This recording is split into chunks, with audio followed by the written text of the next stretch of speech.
जय माता रानी दोस्तों, आप सभी का बहुत बहुत स्वागत है आपके अपने चैनल राधा कृष्ण ऑफिशियल में। उम्मीद करती हूँ आप लोग बहुत अच्छे होंगे।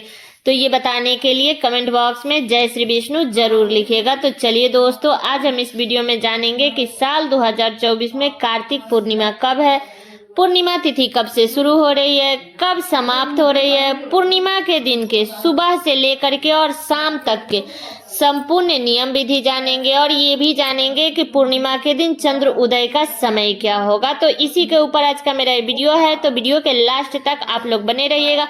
आप लोगों को पूर्णिमा से संबंधित संपूर्ण जानकारी मिलेगी। तो चलिए वीडियो को शुरू करते हैं और जान लेते हैं सभी महत्वपूर्ण बातें।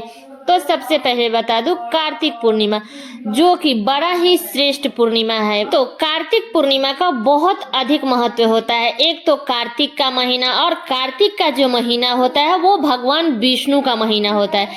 इसलिए कार्तिक के महीने में जो ही हम दान उपदान, जो भी हम दीपदान करते हैं, तो ये हमें कई गुना बढ़ करके मिलता है। इसलिए कार्तिक के महीने में जितना हो सके उतना हमें दान उपदान करना चाहिए।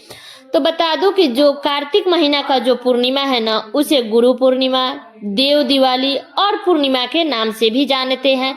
और बहुत सारे लोग हैं जो पूर्णिमा का व्रत करते हैं। पूर्णिमा का जो व्रत है वो अखंड सुहाग और पुत्रों के लिए किया जाता है। इसलिए बहुत सारी सुहागिन महिलाएं पूर्णिमा का व्रत करती है। तो बता दूं कि अब की बार साल 2024 में कार्तिक पूर्णिमा 15 नवंबर को पड़ा है, दिन है शुक्रवार।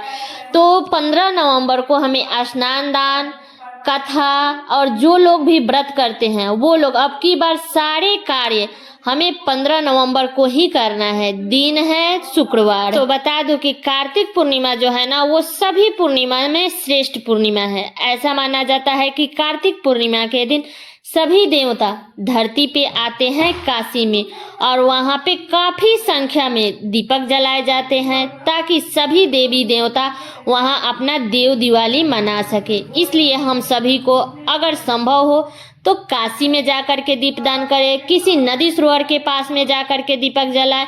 और पूर्णिमा के दिन अगर आप कहीं नहीं भी जा सकते तो आप अपने घर में दीपक जरूर जलाइएगा। मतलब कि 11, 21, 51 मतलब इतना दीपक तो हमें जलाना ही चाहिए।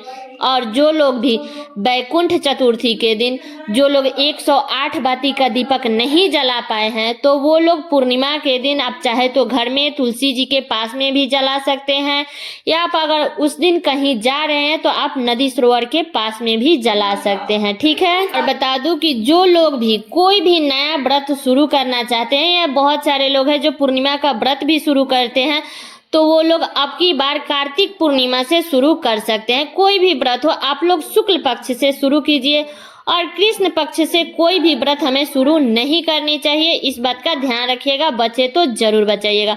जो लोग भी पूर्णिमा का व्रत अब की बार पहली बार करना चाहते हैं तो वो लोग कर सकते हैं। और बता दूं कि जो लोग भी किसी भी कारणवश देव उठनी एकादशी के दिन अगर तुलसी जी का विवाह नहीं कराए हैं, तो वो लोग पूर्णिमा के दिन करा सकते हैं। तुलसी जी का आप लोग विवाह करा लीजिएगा। ईंख से मंडप बनाया जाता है, तो आप लोग ईंख से मंडप बना करके तुलसी माता का विधि विधान से आप लोग पूजन कर लीजिएगा। इसके बाद तुलसी माता को खोइछा दिया जाता है, तो आप लोग मिठाई का खोइछा दे, या चिवड़ा का खोइछा दे, या खोई का खोइछा दे, तो यही खोइछा दिया जाता है। तो बहुत सारे लोग हैं जो तुलसी जी का विदाई कर देते हैं। तो आप लोग पूर्णिमा के दिन अगर आपके यहाँ किया जाता है तो आप लोग विदाई कर दीजिएगा, नहीं तो उस तुलसी जी को आप अपने घर में भी रख करके पूजा कर सकते हैं।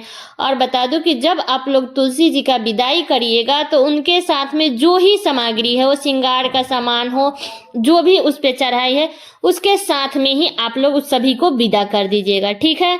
तो ये बातें क्लियर हो गई। और बता दूं कि जो लोग भी पूरे महीने कार्तिक महीना का व्रत किए हैं, स्नान दान किए हैं, तो वो लोग पूर्णिमा के दिन दान उपदान करके ब्राह्मण से व्रत का उद्यापन करा लीजिएगा, क्योंकि व्रत का उद्यापन जरूर करनी चाहिए। और जो लोग पूरे महीना का व्रत रखे हैं वो लोग व्रत के उद्यापन कराने के बाद में, नदी के किनारे पर दीप दान करने के बाद में, दान उपदान करने के बाद में वो लोग अपना व्रत का पारण कर लेंगे। और जो लोग भी पूर्णिमा का व्रत करते हैं तो वो लोग अगले दिन पारण करेंगे। इस बात का आप लोग ध्यान रखिएगा। ठीक है।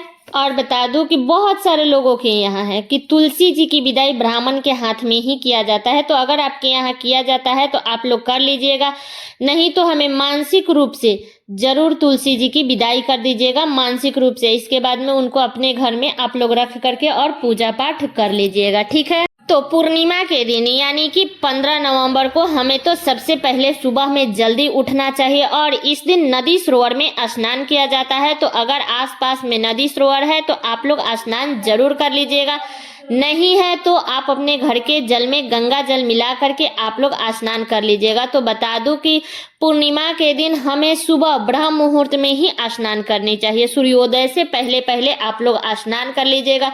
इस दिन हर किसी को अपने हाथ से कुछ ना कुछ दान जरूर करना चाहिए, क्योंकि पूर्णिमा तिथि और उसमें भी कार्तिक का महीना, ये बड़ा ही श्रेष्ठ महीना होता है, ये विष्णु भगवान का महीना होता है। इसलिए इस महीने में इस पूर्णिमा पर हर किसी को दान जरूर करनी चाहिए, चाहे आप पैसा करें, अन्न का दान करें या ऊनी वस्त्र का दान करें, जो ही आपका शक्ति है, जितना भगवान आपको समर्थ जितना दिए हैं उतना के लायक आपको दान जरूर करनी चाहिए, ठीक है।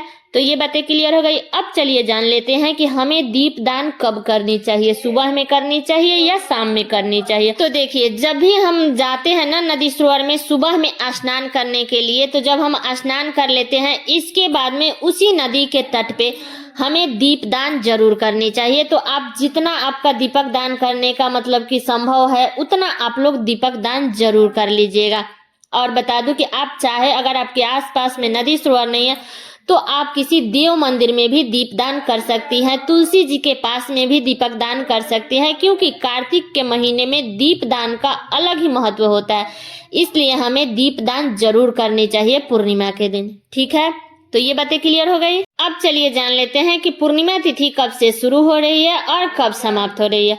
तो पूर्णिमा तिथि शुरू होगा 15 नवंबर को सुबह में 6:20 पर, दिन है शुक्रवार, और पूर्णिमा तिथि समाप्त होगा 16 नवंबर को दोपहर में 2:58 पर, दिन है शनिवार। तो उदया तिथि के अनुसार हमें केवल 15 नवंबर को ही दीपदान, स्नान दान, पूर्णिमा का व्रत, सत्यनारायण भगवान की कथा, सारे कार्य हमें 15 नवंबर को ही करना है।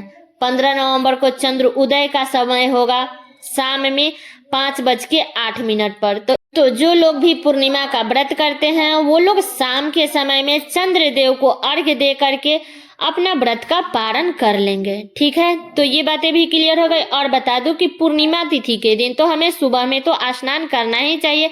उस दिन तो लोग सारे दिन ही स्नान करते हैं, लेकिन जितना सुबह हम स्नान कर लेते हैं उतना ही अच्छा होता है।